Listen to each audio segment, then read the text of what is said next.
On an autumn evening 4 years ago, the family's 7-year-old daughter returned home from her daily lesson learning the Quran at the local mosque.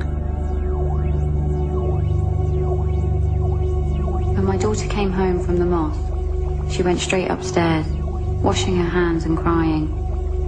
She wouldn't eat and she was just constantly washing her hands. She said, "Mummy, I need to tell you something." And I said, "Just be quiet, I'm watching TV." And then she told me. She was upset and crying. And my mind just went. During that day's busy lesson, the religious teacher, Imam Ahmed Halalat, had forced her to masturbate him. I never believed priests could be like this, or be bad people. I spoke to my husband and said, "Look, this is what my daughters are saying." And he said, "No, it's not, you know, it couldn't be right." We just sat on the bed all night. We just didn't know what to do. We couldn't sleep, just talking it through. We kept asking ourselves, what's happening to us? Why did this happen to us?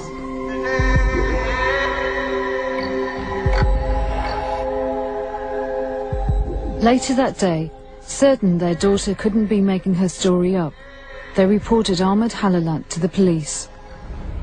Lancashire police started an investigation.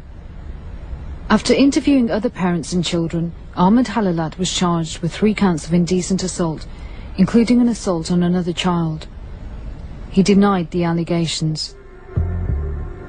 But it wasn't the first time Halalat had been in trouble with his congregation.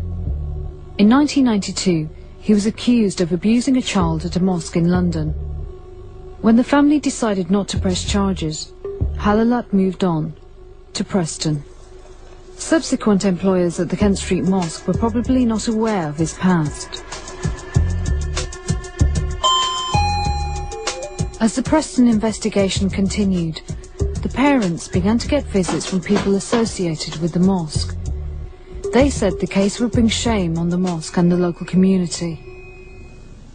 They actually came to our house and they would take off their hats, put it at my feet and say, "Don't take it any further, he'll get a bad name. The mosque will get a bad name." But I said, no way.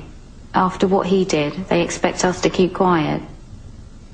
The regular visitors began to offer money, holidays to Pakistan and other inducements to leave Preston.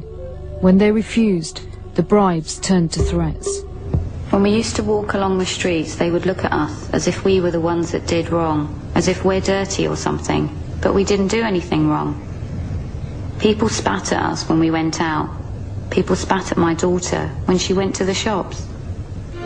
At the Crown Court, Halalat was supported by the committee that appointed him at the Kent Street Mosque, whilst the family found themselves more and more isolated. Ahmed Halalat pleaded not guilty.